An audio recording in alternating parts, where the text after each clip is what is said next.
Hey guys, my name is Kimber and welcome to my all new YouTube channel.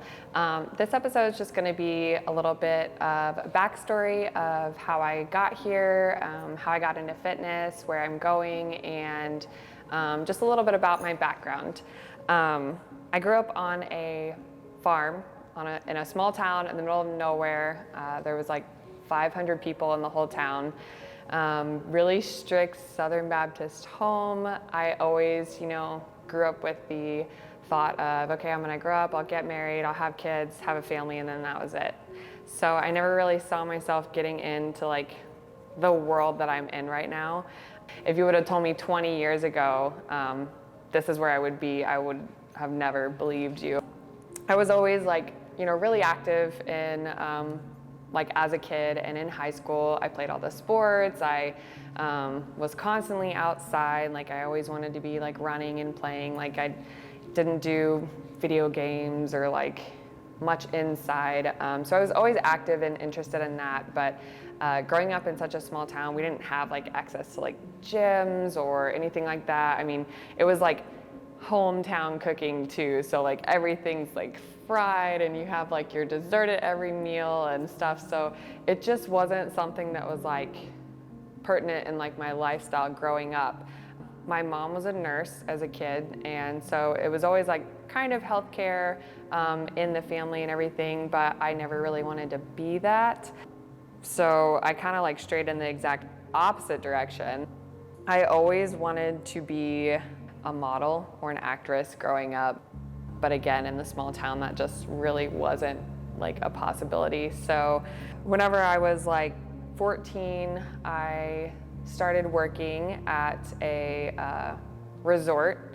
It was really fun actually as a 14-year-old being able to work and make your own money and be able to pay for things, stuff like that. So I was always really like interested in like getting ahead and getting farther and like pushing yourself. But then that question comes up that everybody asks you of, okay, well, what do you want to do when you graduate?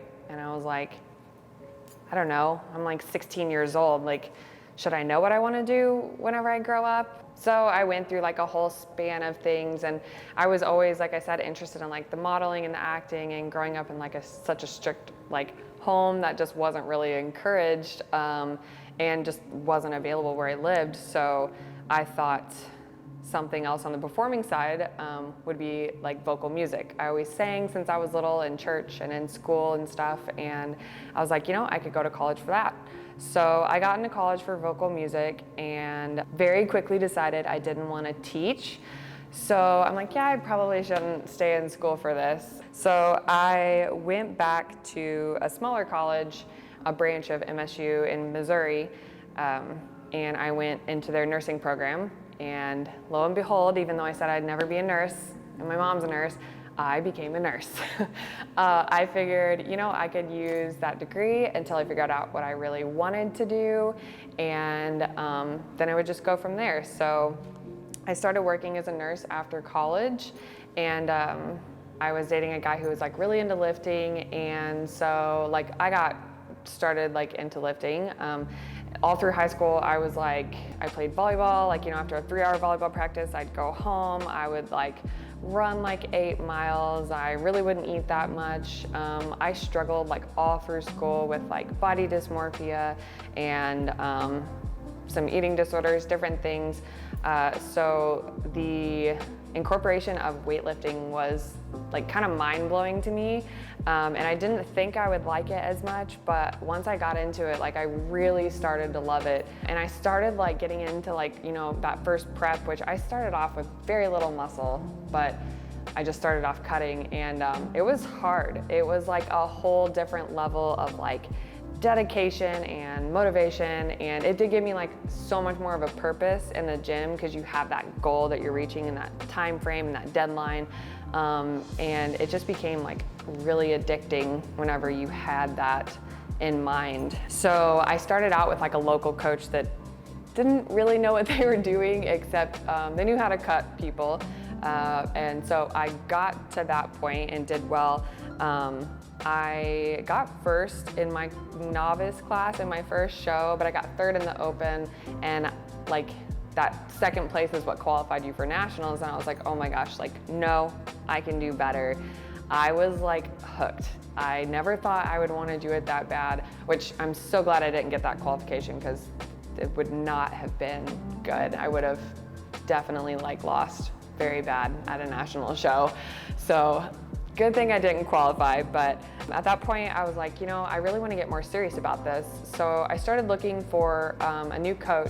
One of the girls I met at the show, of course, whenever you're backstage tanning naked, you always make friends, because it's super awkward standing there tanning in front of like 50 other girls.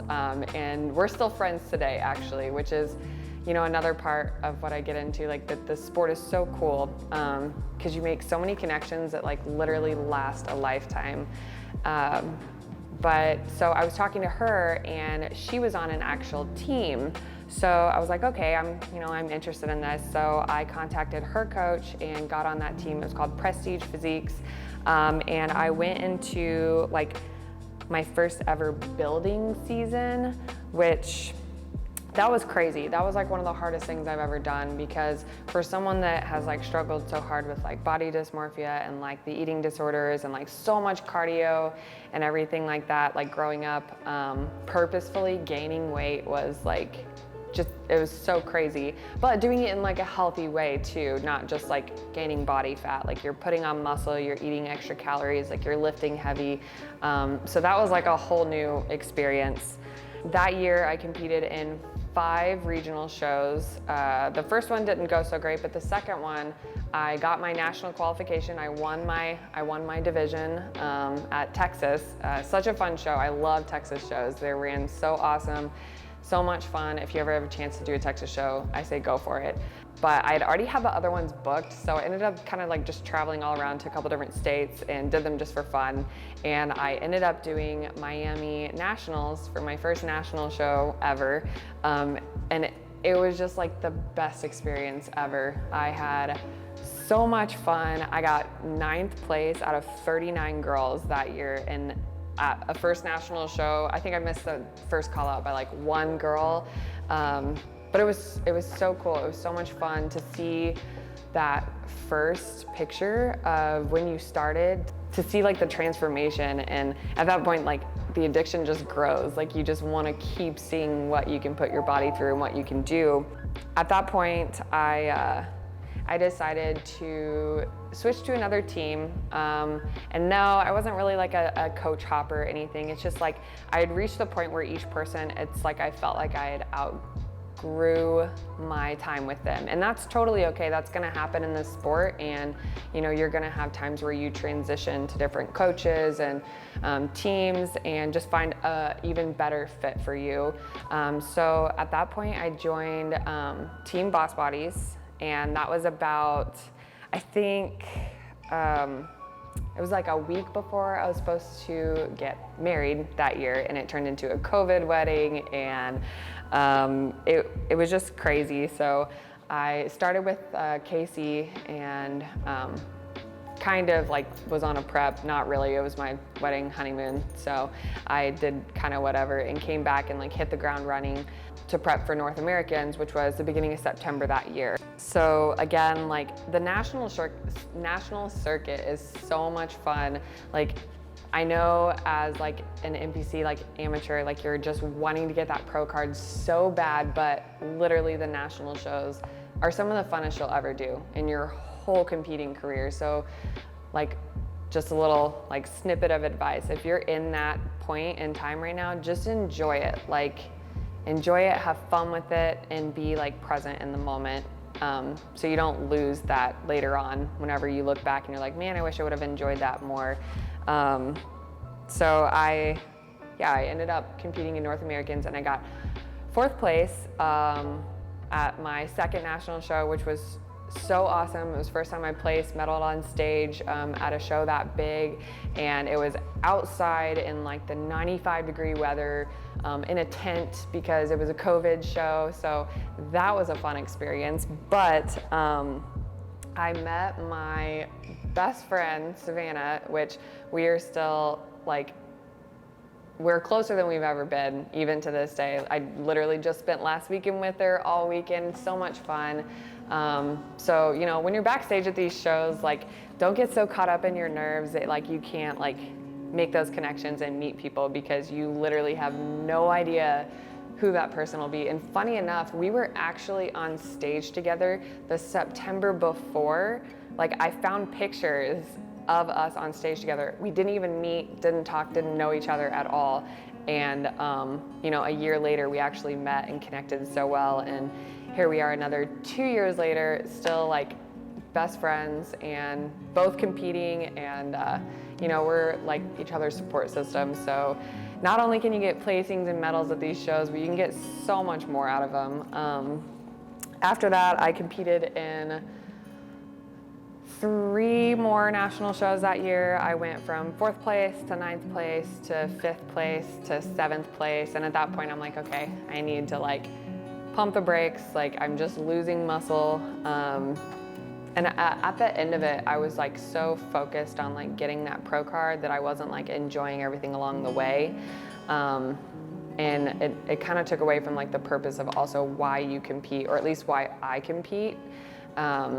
And that's like just growing as a person too. So I really took a step back and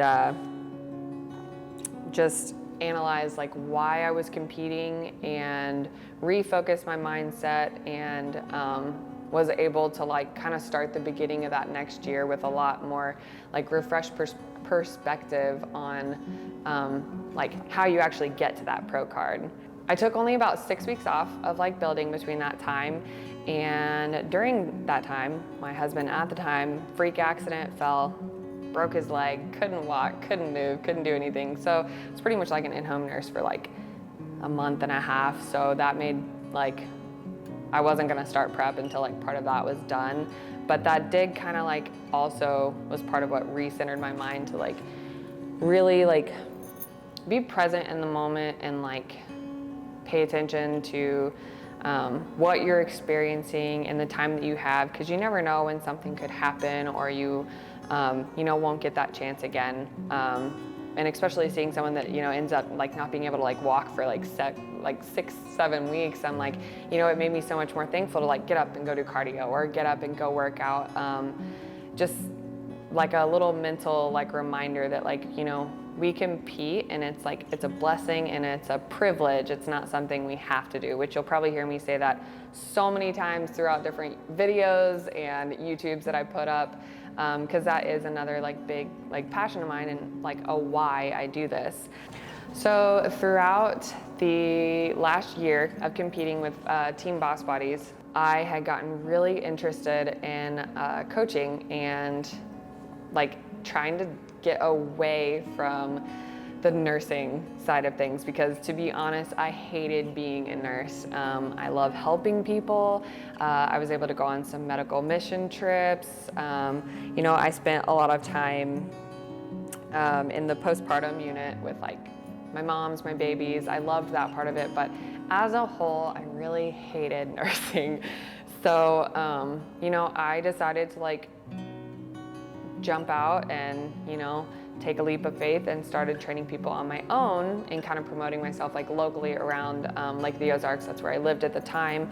And I actually got up to quite a few people. At one point I got up to like 14 in-person clients on my own, which felt like such an accomplishment to like face your fears and do something that you've always wanted to do, even though you know you could probably still like fall on your face and fail. But I had talked to Casey off and on about like, you know, if there's ever an opening, if there's ever any spots for like coaching, I'm super interested. You know, I would share some of like my personal client like results and everything from my in-person people, just a little along the way. You know, I let her know I wanted to coach, I was interested, and it was kind of one of those like, you know, if we have anything open up, I'll let you know. So I was like, okay, well, I'll just keep doing my thing like locally and see what happens.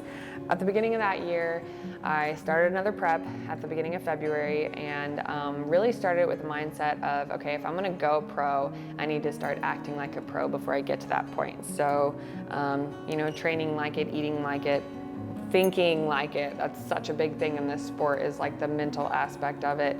I decided to do like a warm-up show. I did the Pittsburgh Pro-Am show, which was fun because it's always fun to do like a show where there's pros competing too. You know, these people that you see on Instagram and look up to so much, and they're like your role models, and then you see them and then you compete on stage right after them.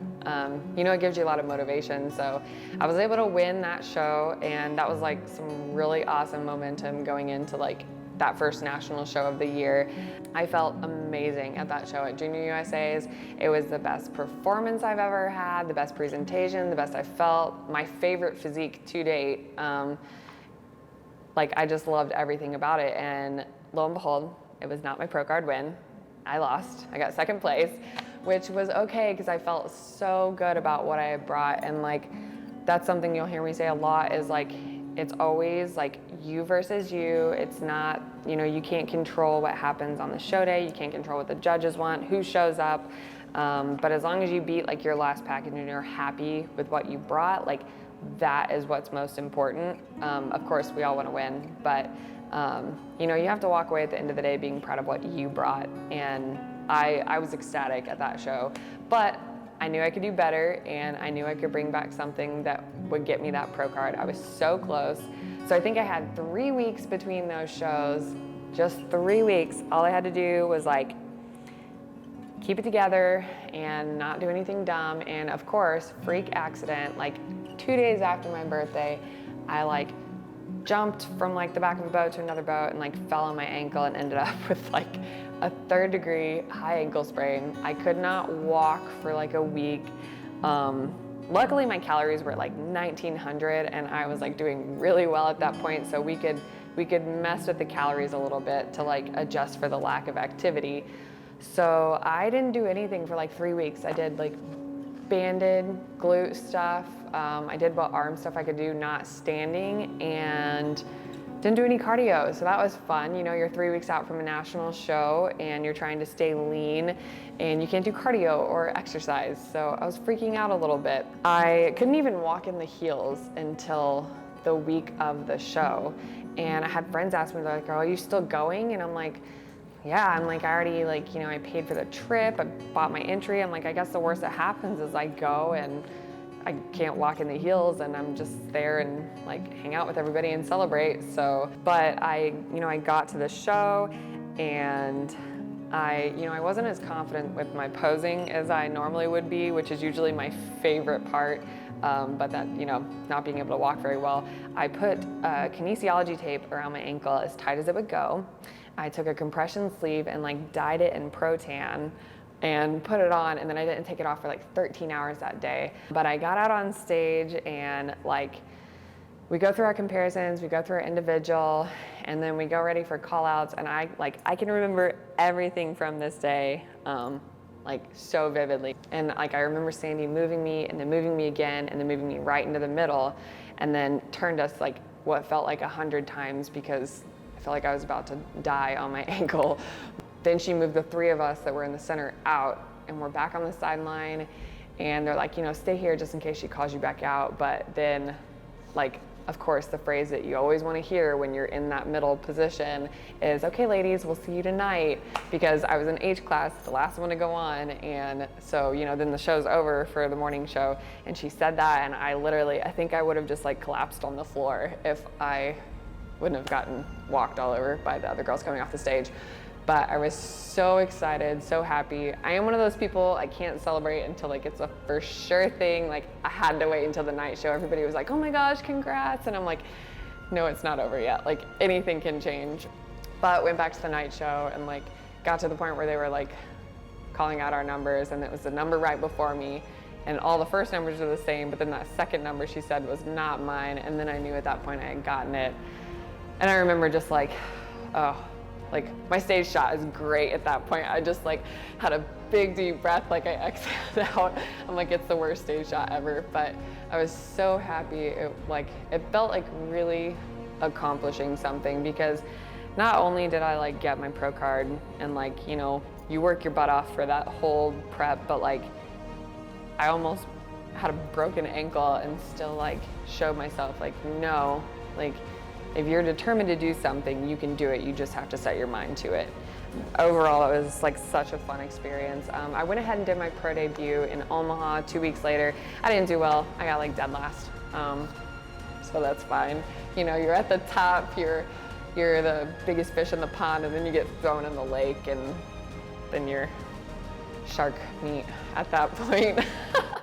So I was like, yeah, you know, I need to take off and go into some growing. They kept telling me I needed more upper body, so I was like, yep, it's time to like take off. I had prepped for 19 months for that, with like that just little 6-week period in between. So it was time to relax and enjoy a little bit of life. You know, I had gotten married and moved and switched to a different nursing job, and lots of transition.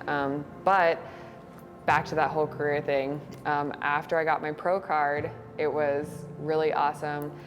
Casey came up and said that they had position open and asked me if I wanted to come coach with Boss Bodies. And of course I jumped on that like so fast. I was like so excited.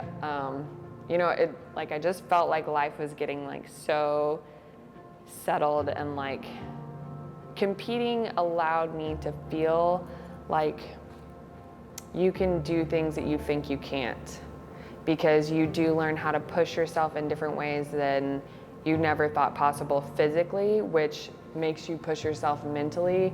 And it just made me believe that like I could do more. And Casey was a big part of that too. You know, she's such a successful like entrepreneur, a woman, like a businesswoman, and you know, she really motivated me and inspired me to like believe in myself and push myself. So that was like just really cool seeing all that unfold, and being able to like, you know, go to the staff retreat and like have my picture put up on the website and my name with like coach beside it. And yeah, it was just such a surreal feeling. I felt like I'd actually like been working towards this dream for like the past 1.5 years to like coach and train people, and it was starting to come true. At that point, come October, I had finally I still had some in-person clients at the lake. I had worked myself up to enough clients with Boss Bodies that I was able to finally quit working as a nurse. I remember walking out of the hospital that day and thinking, okay, I am never going back. Like, of course, I still have my nursing degree. Like, I'll always keep that. But it was that was probably the best feeling I've ever felt before.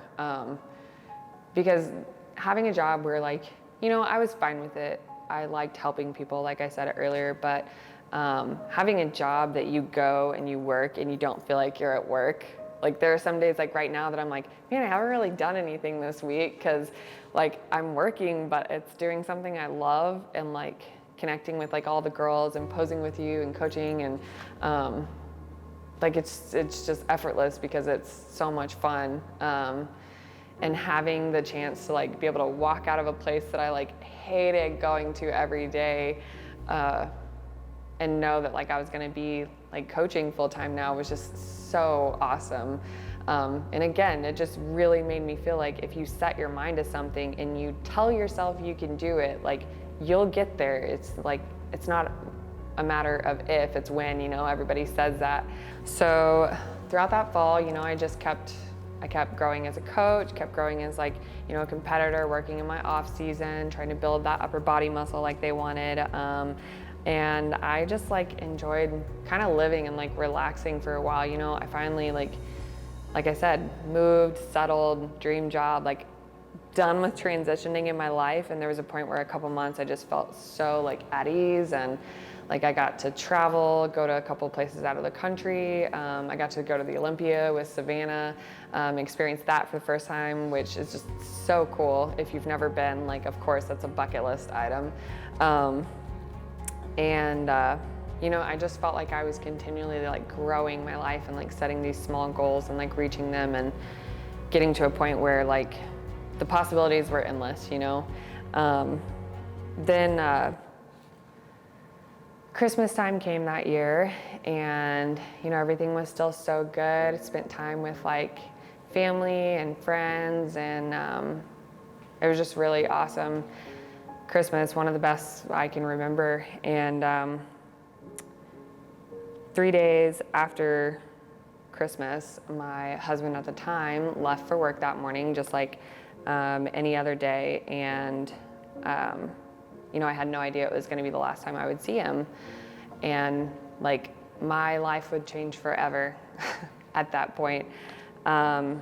That morning, he passed away of an aortic rupture, which is something so insanely rare.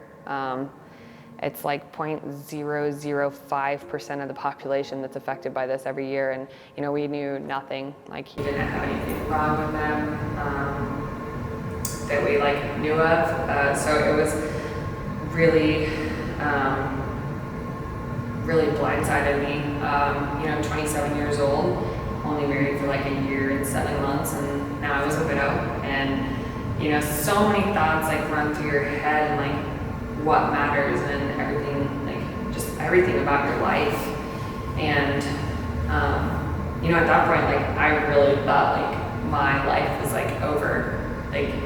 I felt like a part of me had died. I didn't know how to respond to any of it. I was supposed to start prep that week, which at the time I was who cares? This doesn't matter. I felt so stupid for even thinking about it. But yeah, at the time, I didn't even know how to think about anything. So I went into of course, just a crazy severe depression. I didn't eat or drink or sleep anything for 6 days straight, and lost 15 pounds in the first week and a half. And then after that, I still didn't really eat or sleep or anything for probably about a month after that. And then the next 2.5 months, I'd go days without sleeping and then finally fall asleep or whatever. But about 2.5 weeks in, I went back to work, what I told people, life keeps moving. You can't stop. It's a phrase on a movie. It's movement is life. If you quit moving and you stand still, then you're just sitting there until you die. Whereas if you're moving, at least you're moving somewhere and going towards something. So I decided to go back and get back to my girls, my coaching stuff. I think I had 25 clients at that time, so not a ton. But I went back to answering my emails, and luckily it was an at-home job. And at Lake of the Ozarks this year, it snowed so much. I was snowed in every weekend for 7 weekends. Luckily I had a family I would go and stay with and everything. But I got to where I didn't really talk, I didn't do anything, I didn't leave the house unless I went to the gym.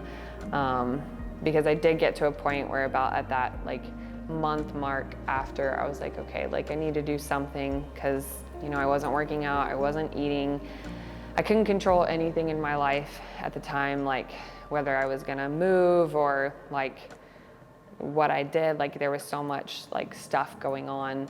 I was the one thing I can control is prep. And I'm a very check the box type of person. So if I have something I need to do, then, at least I have a goal and I can do it, check it off, and move on. So I told Casey I wanted to prep, which everybody told me that was the wrong idea and I shouldn't have done that. But I knew it would probably be a bad idea. When you go from losing 15 pounds in a week and a half and go from 2,700 calories to nothing for that long, you're gonna be cutting from a deficit, and that's usually not gonna work out super well, which I knew. But I was just in such a depression and to the point of suicidal that I knew I had to do something, otherwise it was never gonna move. So I started a prep and started, I got a show in mind that I had already had planned before, and I just started working towards that. And of course, given all the scenarios, I got to a point in prep where I was at 900 calories and like 3 hours of cardio just to see like results and see like any drop in weight because of like how like, you know, I crashed my metabolism. So that was fun. And again, like I knew this wouldn't be easy and I was told not to do it, but you know, I had to do something just to give myself something to like focus on and something to feel like I was doing something. You know, I felt a lot of guilt for even caring. I felt a lot of guilt for everything, but you know, I'm really glad I did. It was the right move whenever I decided. And you know, I guess that's like part of what you'll see like as you go on like watching my channel, watching my videos. Not all of them are going to be this intense and this descriptive, but like I guess my why goes like so much deeper now, because like competing essentially in a nutshell like probably saved my life and kept me going and helped me meet someone that, you know, I never thought would come into my life either. So it, you know, competing just has like such a spot in like my heart and my life that like I'll probably never not have something to do with like the competing world. So about like 3.5 months after there was the Angel Fashion Show, which I had already signed up to do. And I'm a big, like, you know, you make a commitment, you need to do it. And Savannah, of course, would be there, and I'd have someone to like talk to. But at that point I had been around like more than like 5 people in like 3.5, 4 months. So it was a little overwhelming thinking about being around 200 bikini girls all at once, because we all know how that goes. All the chatter and craziness, but I went ahead and went anyways. While we were there, like I met her coach, Adam. I had never like talked to him before, never met him. I knew like he was her coach, but you know, we just had like a normal conversation. And later on, like, you know, asked about like what there was to do in Kansas City. Like we were all just standing there and I was like, oh, well, not much. Like I'm never here. I'm not a big city person. Again, ironic that I'm in Las Vegas when I don't do cities. But, you know, we just like kind of connected and kept chatting from there, just like as friends. And, you know, I'm a firm believer in like God having a plan that, you know, we don't know is working, and he definitely had a plan for me, as he has the last 7.5 months of like just craziness in my life. You know, it was just nice to like talk to someone that at that point in time in the last like 4 months, I hadn't like talked to anybody that actually just talked to me like as me. It was, you know, that look of somebody feeling sorry for you, or just like connecting it like with that event, and it gets like very draining to talk to people that way. So it was so nice to like just have that conversation with someone. And I went ahead, and I was still prepping at that point, and I did the, Clash, which I knew I was nowhere near lean enough. But I got on stage and I finished the show, and I was like, you know, I was so proud of myself for making it to that point, because I really didn't think I had it in me. But I had like a few shows booked in between, and you know, I decided like I would like back out of those and just leave the Girl Power show at the end of April on, so I'd have like 3 or 4 weeks in between to like try to make a little bit more progress. So I went out to California to see my sister the following weekend that I was supposed to do the show out in Sacramento, but instead just went and visit. You know, I figured it would be good to like travel and to like get out of the house and out of the lake and everything. So got there, spent time with her, hung out, and from there I decided to book a flight to Las Vegas and come hang out and come to the gym, do an awesome video with Arthur, who's shooting right there. And it was so much fun. I never knew the fitness environment here even existed. Like I've been to Vegas a couple times, and you know, just the classic, like go to Vegas, like go on the strip, watch a show, see all the lights, the craziness. At that point, you know, I got to like actually meet Adam in person and like spend more time with him. And we just had a connection that was just unlike anything like I've ever felt with someone. And, you know, we got to talking, and he was like looking at me with like, as far as competing, and he's like, you know, you should try like this or whatever. And I was like, yeah, you know, I mean, I'll give it a whirl. Like at this point, I was dead last at the last show. It can't get any worse.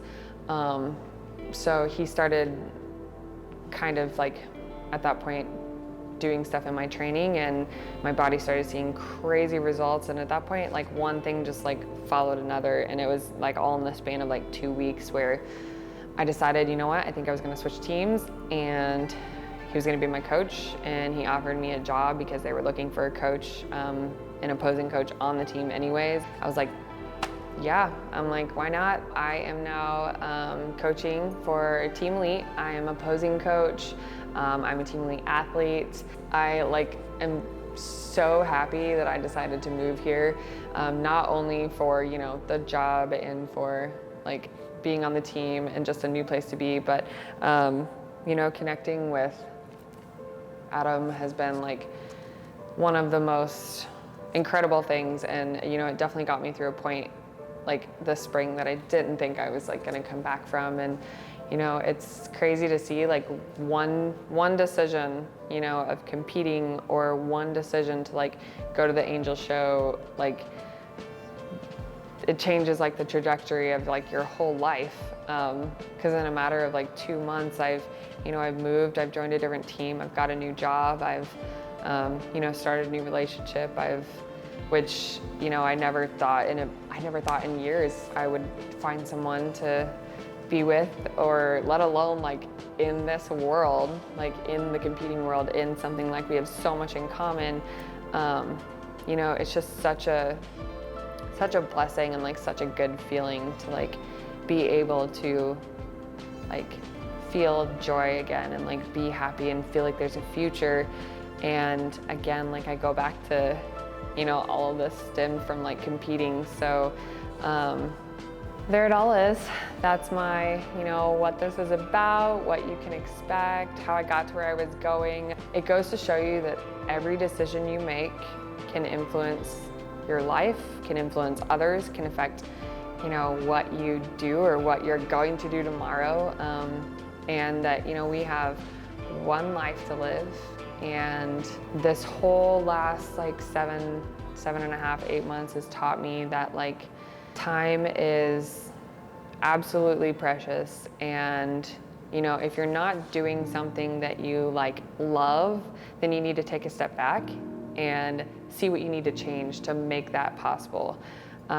Because whenever you get into a spot where you're doing something that you love and you can like encourage and uplift others, you know, I think you can make so much of a difference in other people's lives. And you know, it may sound silly to you that like competing is how I use like, that I make such a big deal about how, you know, that's how I help people change their lives or whatever. But for me, like competing literally changed my whole life, my entire life this last 4 years. And you know, it changed my career, what I'm doing for the rest of my life, where I'm living, like who I'm with. You know, it brought me back from the dead, basically, you know, this spring. It's just, so that's my why. That's why competing is like so important to me, why I feel so passionate about it, and why at this point, I want to make a whole channel about it. Like I said earlier, the ins and outs, every season, preps, any other things that you guys want to like see, you know, let me know, and I'd love to share it with you. So if you made it to the end of this, congratulations. I know that was very long, but you know, look for new stories to come up, a little bit of where I'm at in my life every so often, but lots of fun videos too. Leave you with a quote from Jordan Peterson. It's not about who you are today, it's about who you will become tomorrow. Because as long as you're always working to improve and better yourself, then, you know, you'll never fail at that point. Thanks again for watching, and I hope you enjoy this. Give it a, you know, give it a like, give it a subscribe if you enjoyed it. I think that's what everybody says at the end of these. And stay tuned for more in my journey of competing and everything in between.